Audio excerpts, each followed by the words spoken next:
Welcome to the Marone Pelvic Health Podcast. Hi, I'm your host, Dr. Carrie Roberts. On this show, we will be discussing a variety of things regarding your pelvic health. These conversations will be a mix of education, personal experiences, and a blend of tips you can apply to have a healthier pelvis. The goal of this show is to normalize conversations around pelvic health and help women stop suffering in silence. Thank you for listening to this podcast. I cannot wait to get into this. I have a lot of background information to share with you, and I figured I would make this a two-part episode series of the background behind Dr. Carrie Roberts, how I went from being a potential patient to now serving women just like you that are listening to the podcast. So today I'm starting with talking about my experience with having interstitial cystitis. It was a long, windy road. In a nutshell, I dealt with issues with interstitial cystitis for about 10 years. Of the 10 years, I was misdiagnosed for 5. I underwent 2 3 surgeries.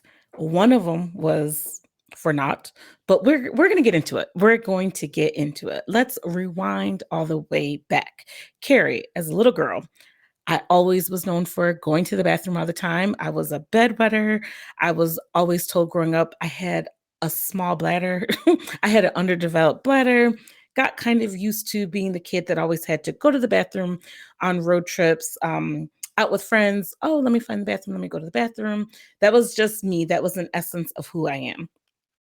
Fast forward into it was after I got married. So it was like around 2007 time period. I really don't remember when I had symptoms of interstitial cystitis.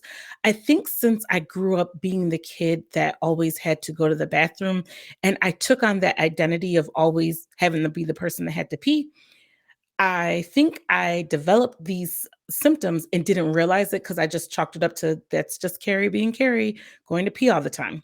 So I was just used to being that's Carrie, she has to pee all the time. But the symptoms started to progressively get worse. And I remember I was a physical therapist.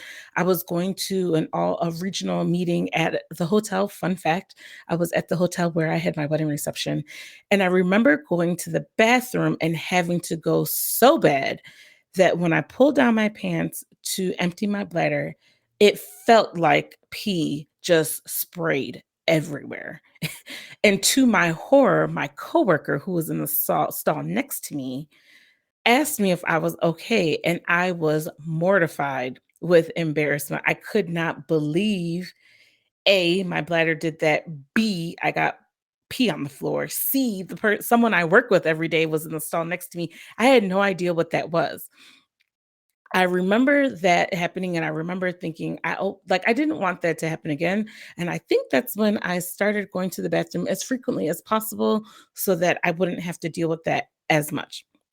Something else that happened that I think kind of has something to do with it, maybe, maybe not, is around 2009. This actually has to do with my diagnosis journey.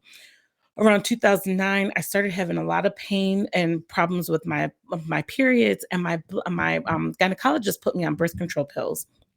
And at that point, I was diagnosed with endometriosis. So that's where the misdiagnosis came in. Around 2009, I was diagnosed with with endometriosis. So I actually started a blog, and I called it Endometrio Me. Oh, sorry, endometrio why me? Because I just could not understand why I was a relatively healthy person, newly married, was really on the brink of really enjoying life. And why was I stuck dealing with this? But it kind of fizzled out because um plot twist, I actually like to do podcasts way more than I like to write blogs. So that kind of fizzled. But anyways, that was my journey. I was diagnosed with endometriosis. But my bladder urges continued, and my bladder urges continued to get worse. And I developed pain in the right lower abdomen, and it would shoot over time. It would shoot down to my thigh, down to my knee. It would happen occasionally. It would be worse during sex. It would be worse during my cycle. And then it got to a point where it was all of the time. By 2010, this pelvic pain on my right lower abdomen or my right lower, quadrant area down into that crease area. It's called the inguinal crease, down the inner thigh, the front thigh. That was really becoming constant. And so I went back to my physician about this. Like, I need to get this worked out. I was still treating patients in an outpatient orthopedic setting. I was walking back to the gym from the waiting room, and I literally hit the floor because the pain was so excruciating. And that's when I said, I've got to do something about this. I was concerned about maybe having to take FMLA. I was missing several days of work per week to deal with the pain from my cycle. That was no way to live. I didn't enjoy that. I was worried about my lifestyle with my husband, and I was seeking help. So I undergo the surgery, the laparoscopic surgery to burn the endometriosis in December 2020 or 2012. And she said they were going to go through the abdomen first, or the belly button first, and they were going to do two small holes on either side of my abdomen. And they were going to do one right at the pubic line. So they were going to do the pubic line and the belly button incision first. And once they saw where the endometriosis was, I was either going to have one or two punctures on either side of my lower belly so they could burn off the endometriosis. And slim chance that there may not be any endometriosis, and I would just have those two little incisions. So, of course, when you go under, it feels like you're asleep for 5 seconds. When I woke up, I was in operating and recovery, and I remember wiggling my pelvis, wiggling side to side, trying to figure out, do I have any incisions on the side? And I'm like, man, I don't feel like I have any incisions on my side. I feel like I just have tape at my pubic area and my abdomen and my umbilical cord. Oh, this is not good. So I, of course, woke up from recovery, and I was crushed when I was told that I did not have endometriosis. She could not find it. And the option was to put me on Lyrica or to put me on medication that was going to put me into drug induced menopause to shut everything down for my reproductive system. Hopefully, that would reduce my pain for about 6 months. And then gradually my system would turn back on, and we'll see where we have it. I didn't like either one of those options because it wasn't giving me the answer to my main question, which was, what was the source of my pain? And if I don't have endometriosis, what the heck do I have? So around December 2023, I had a follow up with my primary care. This is where people cross your paths in the most beneficial and unique way that can change the trajectory of your life.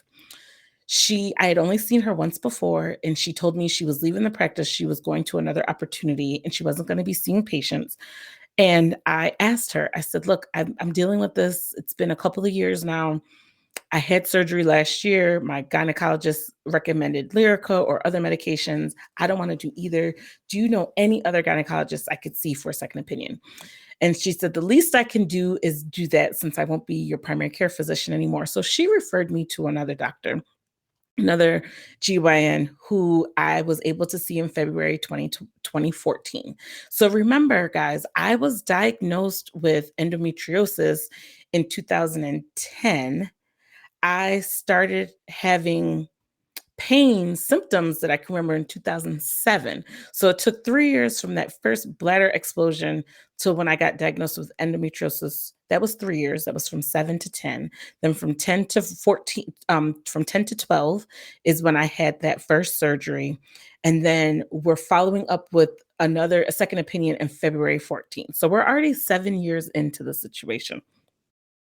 During this initial consultation, of course, he does the pelvic exam. He has me do the consultation in his office, and he listens to me run down the 5-year history, from 2009 when I was diagnosed to when I was seeing him in 2014, of what all was going on. Did not put that recollection that my symptoms really started in 2007 with the bladder spray, because I thought that was just my bladder being my bladder. I was really focused on this pelvic pain. So he says, he slid me over 2 pieces of paper after I unloaded. So if you're listening to this podcast and you are a patient and you unload out a doctor or a medical provider, a good one will listen to you. A good one will listen to what you have to say, because they're like puzzle pieces, and they'll put the pieces together to try to help you figure it out. So after he figured out what was going on with me, I went to see him, obviously, like I said, in February 2004. 6 months later, so that would have been around November, December, I can't remember exactly. I underwent the pelvic floor or the bladder distension, which seemed to have worked rather well. Then I had a flare up a few years later, about 4 years later, and I think the flare up was due to the type of work that I was doing because I was not working in a clinic anymore. I was doing home care. So I was bouncing from house to house.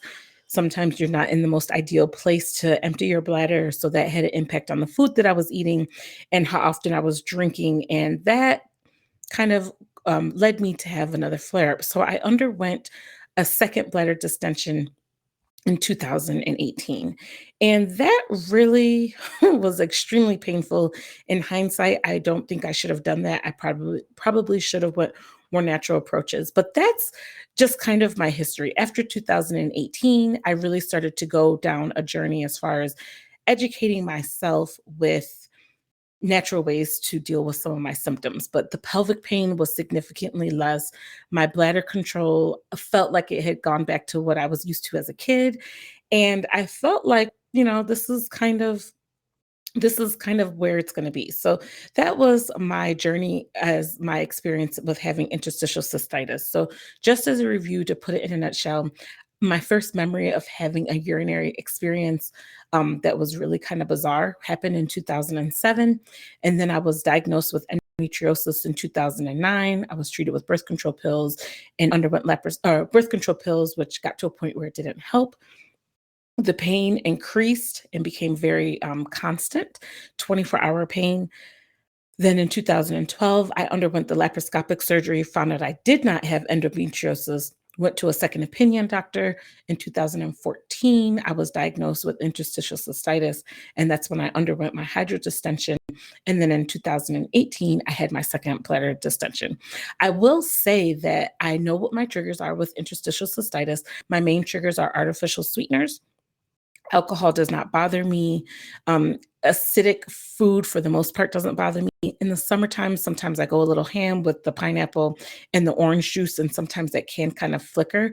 But the cool thing, yes, I do have, well, this isn't cool, but yes, I do have ulcers on the inside of my bladder. I was diagnosed with 3 ulcers on the bladder on the side next to the uterus on my right side. So that's what was believed to have been causing that pain that I was experiencing.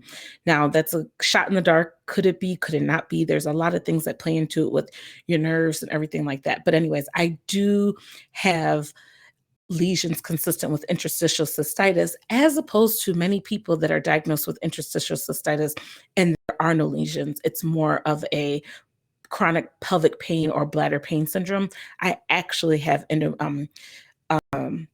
interstitial cystitis. And the interesting thing with it is if I eat something that's off, it doesn't take that long, within an hour or so, for my bladder to get triggered that I've eaten something that I wasn't supposed to, or I've consumed something that might have had one of my triggers. But it's I know now how to stay away from artificial sweeteners, and I know if I'm going to be going all in with orange juice, and mainly orange juice, if I'm on vacation or just drinking a lot more in the summertime, I do need to know one of two things is going to happen. I need to increase my fluid intake of flat water, or I just need to stop drinking some orange juice. So that's my experience with having interstitial cystitis. I'm so thankful I was able to get to a point where I no longer had to be on medication, and I have not had chronic pelvic pain since that first hydrodistension in 2014. So it's been almost 9 years that I have been free of that consistently. And I hope that you learned something. If you have interstitial cystitis, then know you're not alone. You're more than welcome to reach out to me, DM me on Instagram, shoot me an email, contact me, let me know. We can continue to talk. If you want to know how me having interstitial cystitis has led me to become a pelvic health therapist, then stick around for the next episode, because that's what I'll be getting into next. Thank you for listening to the Maroon Pelvic Health Podcast. If you want to take the quiz to see if you would benefit from speaking to a pelvic health physical therapist, simply go to the link in the description or go to www.maronepelvichealth.com/quiz. Again, thank you so much for listening to the podcast, and don't forget to tune in next week for another amazing episode.